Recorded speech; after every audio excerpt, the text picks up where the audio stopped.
જય શ્રી કૃષ્ણ, રાધે રાધે. મિત્રો, ખરેખર તો 13મા અધ્યાયથી જે ભગવાને ચર્ચા શરૂ કરી અને જ્ઞાનની 12મા અધ્યાયમાં અર્જુનનો પ્રશ્ન કે બેમાંથી કોણ વધારે યોગવિત્તમાં છે, અને ભગવાને વાત કરી બે મને જ પ્રાપ્ત કરે છે. પણ એ સૌથી વધારે જે સગુણની ઉપાસના કરવાવાળો છે એ મને વધારે છે. નિર્ગુણની ઉપાસના કરવાવાળો છે એમને થોડી તકલીફ પડે છે, અને એમનો જે એમના તરફની ગતિ છે એ મુશ્કેલીથી ભરેલી છે. અને એમની પાછળનું કારણ ભગવાને આપ્યું કે દેહાભિમાન. અને એ બધું જાણવા માટે ભગવાને 13મા અધ્યાયમાં ઇદમ શરીરમ ક્ષેત્રમ ચાલુ કરી ચર્ચા. અને એ ચર્ચાઓ પૂરું ક્ષેત્રને જાણી લીધું. હવે એમનાથી દૂર થવા માટે એ બધે જે શ્રેષ્ઠ જ્ઞાનની વાત શરૂ થઈ એ ભગવાને 14મા અધ્યાયમાં ગુણત્રય વિભાગ યોગમાં શરૂ કરી. અને પહેલા જ શ્લોકમાં ભગવાને કીધું કે જ્ઞાનાનામ ઉત્તમમ. આ જે હું તને જ્ઞાનની વાત કરું છું એ બધા જ્ઞાનમાં ઉત્તમ છે અને પરમ છે. શું કામ ઉત્તમ અને પરમ છે આપણે જોયું. કેમ કે શરીર સાથેના સંબંધને તોડે છે, છોડે છે અને પરમાત્માની પ્રાપ્તિ કરાવે છે, એટલે પરમ જ્ઞાન છે. પછી ભગવાને એ પણ વાત કરી કે ઘણા બધા ઋષિઓ આ જ્ઞાન પ્રાપ્ત કરીને અહીંથી પરમ સિદ્ધિને પામ્યા છે. અને ત્યાર પછી ભગવાન બીજા શ્લોકની અંદર વાત કરે છે કે ઈદમ જ્ઞાનમ ઉપાશ્રિત્ય મમ સાધર્મ્યમ આગતાઃ સર્ગે અપી ન ઉપજાયન્તે પ્રલયે ન વ્યથંતી ચ. ઈદમ જ્ઞાનમ એટલે આ જ્ઞાનને, ઉપાશ્રિત્ય એટલે આશ્રિત થઈને, આશ્રયે અથવા પ્રાપ્ત કરીને, આ જ્ઞાનને આશ્રયે જે માણસો મમ સાધમર્યમ આગતાઃ મારી સધર્મતાને પામી ચૂક્યા છે, પ્રાપ્ત થયા છે. જો સધર્મતા, કોની સધર્મતા? મમ, મારી. ભગવાન એમ કે છે મારી સધર્મતાને પામી ચૂક્યા. મારામાં જેવા ગુણો છે, મારામાં જેવા લક્ષણો છે, એવા ગુણો અને લક્ષણો જેને પ્રાપ્ત કરી લીધા, પામી ચૂક્યા છે જે માણસોએ. એનું શું થાય છે? તો કે તે શું કરે છે? સર્ગે અપી ન ઉપજાયન્તે. સર્ગે અપી સૃષ્ટિના આરંભે, ન ઉપજાયતે જન્મતા નથી, પ્રલયે ન વ્યથંતી ચ. ચ એટલે અને, પ્રલયે જ્યારે પ્રલય થાય છે, પ્રલયનો કાળ હોય છે ત્યારે પ્રલય કાળમાં પણ ન વ્યથંતી એટલે વ્યથિત થતા નથી, ક્ષોભ પામતા નથી. ઈદમ જ્ઞાનમ ઉપાશ્રિત્ય, આ જ્ઞાનને આશ્રયે જે માણસો મમ સાધર્મ્યતા આગતા મારી સધર્મતાને પ્રાપ્ત કરે છે અથવા પામી ચૂક્યા છે, સર્ગે અપી ન ઉપજાયન્તે સૃષ્ટિના આરંભે તેઓ જન્મતા નથી, અને પ્રલયે ન વ્યથંતી ચ, અને પ્રલયના સમયે તેઓ વ્યથિત થતા નથી.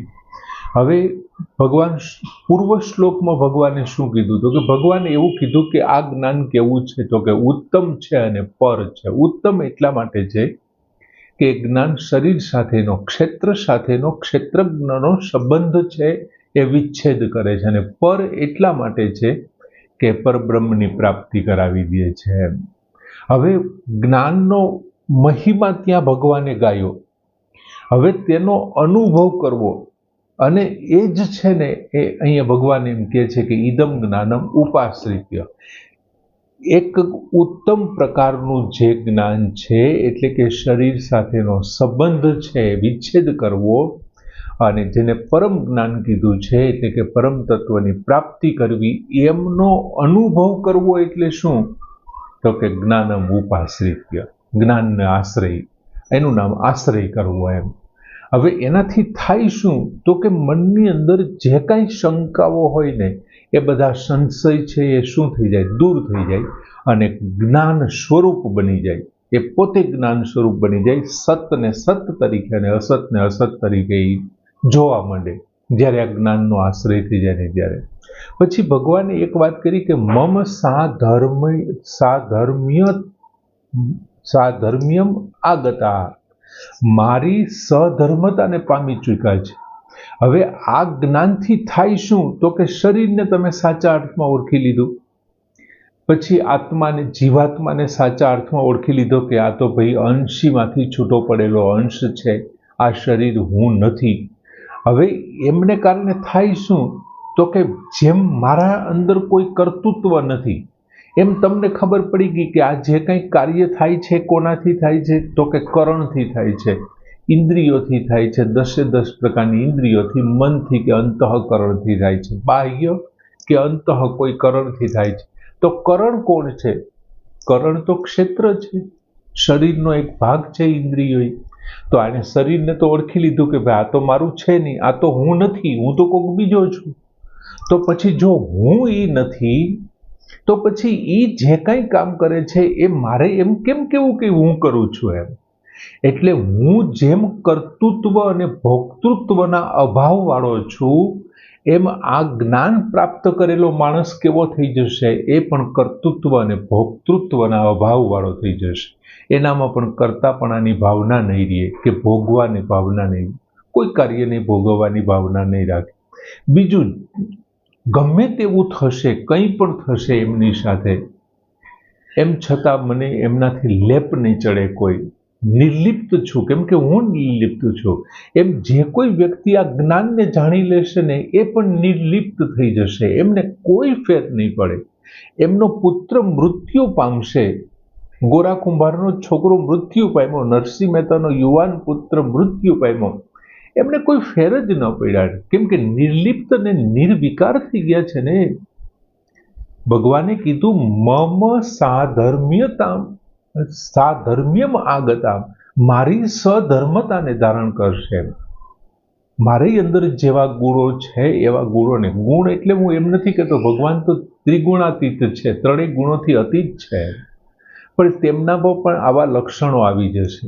જ્ઞાની પુરુષ ભગવાન જેવી સહધર્મતાને પ્રાપ્ત કરી લે છે, જેવા જેવા ભગવાનની અંદર છે એવું જ એવું આ જ્ઞાની પુરુષમાં છે. પણ ભગવાનના જેવા સહધર્મતાને પામી લીધું, પણ ભગવાનની જેમ સંસારની ઉત્પત્તિ નહીં કરી શકે, એ સંસારનું પાલન નહીં કરી શકે, કે સંસારના સંહારનું કાર્ય નહીં કરી શકે. ભલે એમણે ભગવાનની સહધર્મતાને, કોઈ એક મોટી કંપની હોય, એમનો ડ્રેસ એક સરખો હોય, બધા લોકોએ બ્લુ શર્ટ છે અને કોઈ કલરનું પેન્ટ પહેર્યું હોય, ટાઈ ફરજિયાત છે, પણ બધાના કામ થોડા સરખા છે, એમના કપડાં એક સરખા છે. કોઈ પ્યુનનું કામ કરે છે, કોઈ ડ્રાઈવર છે, કોઈ ચપરાસી છે, કોઈ બીજો છે, કોઈ મેનેજર છે, કોઈ એકાઉન્ટન્ટ છે. એમ ભગવાન જેવી સધર્મતા પ્રાપ્ત કરી લીધી એણે, પણ ભગવાનની જેમ સૃષ્ટિનું પાલન કરવું, એનું ઉત્પન્ન કરવું, એની સંહાર કરવું એ નહીં થઈ શકે. કદાચ કોઈ એવો જ્ઞાની પુરુષ છે કે યોગાભ્યાસના કોઈ બળથી કોઈ યોગી, કોઈ એકાદ એવા યોગી જન્મે કે જેમની અંદર સામર્થ્ય આવે કંઈક નવું બનાવી શકવાનું સામે, પણ ભગવાન જેવું નથી હોતું, એ ભગવાન જેવું ન કરી શકે. ભગવાન જે પ્રમાણે સૃષ્ટિનું સર્જન કરે છે એવું ન કરે, કેમ કે ભગવાન છે કેવા છે? તો કે યુક્ત યોગી છે. એ યુક્ત યોગી, એમનાથી કોઈ કંઈ છે જ નહીં, એને પ્રાપ્ત કરવાનું હોતું નથી ને આ લોકો તો યોગથી પ્રાપ્ત કરે છે, એટલે ભગવાન જેવું ન થઈ શકે. તેનામાં સામર્થ્ય સદાથી સ્વતઃ સિદ્ધ છે. ભગવાનની અંદર સામર્થ્ય સ્વતઃ સિદ્ધ છે, અને તેનું સામર્થ્ય એટલું બધું અસીમ છે કે એમનાથી સામર્થ્યવાન વ્યક્તિઓ આમનાથી સમર્થતા પ્રાપ્ત કરે છે. બીજી લીટીમાં ભગવાને વાત કરી કે સર્ગે અપી ન ઉપજાયન્તે, અને પ્રલયે ન પ્રવ્યથંતી ચ, એ જ્યારે સૃષ્ટિનો આરંભ થાય છે ત્યારે એ જન્મતા નથી અને પ્રલય વખતે વ્યથિત થતા નથી. એમ હવે અહીં અપી શબ્દ આપેલો છે. આ અપી પદથી માલુમ થાય છે કે જ્યારે મહાસર્ગ થાય, સર્ગ અને મહાસર્ગ, પ્રલય અને મહાપ્રલય, પ્રલય વખતે થોડું ઘણું બચી જાય, બીજભૂત તત્વ રહી જાય, મહાપ્રલય વખતે કંઈ ન રહીએ, બધો ખાગ થઈ જાય. હવે જ્યારે મહાસર્ગના આરંભમાં શું થાય છે તો કે મહાપુરુષો ઉત્પન્ન નથી થતા, એવું કહે છે. સર્ગે અપી ન ઉપજાયન્તે, એ ઉત્પન્ન નથી થતા. અને મહાસર્ગના આરંભમાં 14 લોકની સૃષ્ટિ ઉત્પન્ન થાય અને 14 લોકના જે અધિકારીઓ છે, આપણે 8મા અધ્યાયમાં વાત કરી હતી, એમના એ અધિકારીઓ ઉત્પન્ન થાય છે, પણ મહાપુરુષો ઉત્પન્ન નથી થતા. અને જ્યારે પ્રલય થાય છે, અને પ્રલયના સમયે શું થાય છે તો કે પ્રલય વખતે પણ એવું જ, પ્રલયમાં એવો વ્યથિત નથી થતા, એવું કે છે પ્રલય ન વ્યથંતી ચ, પ્રલયમાં વ્યથિત નથી થતા. મહાપ્રલય વખતે સંવર્તક નામનો જે અગ્નિદેવ છે એ અગ્નિ બધું બાળીને ખાખ કરી નાખે છે. સમુદ્રો છે એ પોતાના વિકરાળ સ્વરૂપ ધારણ કરી આખી પૃથ્વીને ડૂબાડી દે છે, પૃથ્વીને ડૂબાડી છે. અને પ્રાણીઓ એમને કારણે શું થાય છે, વ્યથિત થઈ જાય છે, દુઃખી થાય છે. પુષ્કળ પ્રમાણમાં વ્યથા એમની અંદર ખળભળાટ પેદા થાય છે. પરંતુ મહાપુરુષમાં કોઈ દુઃખ કે ખળભળાટ થતું નથી. શું કામે નથી થતું? આવું ન થવાનું કારણ શું? ભગવાને શું કીધું પેલી લીટીમાં કે મમ સાધર્મ્યમ આગતા, હે મારી સધર્મતાને પામી લે છે. હવે જો એ ભગવાનની સધર્મતાને પામી લેતા હોય તો પછી મહાસર્ગમાં ઉત્પન્ન થવું કે મહાસર્ગમાં ઉત્પન્ન ન થવું અને મહાપ્રલયમાં વ્યથિત ન થવું, એ તો એમનો સ્વભાવ છે ભગવાનનો. અને જો એમના સ્વભાવને પ્રાપ્ત કરી લીધા હોય તો ભગવાન તો પ્રકૃતિજન્ય જે કંઈ ગુણો છે એમનાથી તો પર છે.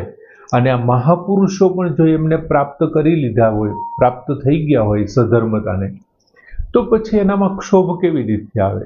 એ વ્યથિત કેવી રીતે થઈ શકે? કેમ કે ભગવાનના જેવું તો થઈ ગયા છે. એટલે એ નથી તો ક્ષોભ પામતા, ખળભળાટ પામતા, કે નથી તો એ આરંભને વખતે મહાસર્ગના આરંભમાં જન્મ લેતા. એવી સરસ મજાની વાત કરી ભગવાને કે ઇદમ જ્ઞાનમ ઉપાશ્રિત્ય મમ સાધર્મ્યમ આગતાઃ સર્ગે અપી ન ઉપજાયન્તે પ્રલયે ન વ્યથંતિ ચ. પૂર્ણ કરીએ. જય શ્રી કૃષ્ણ.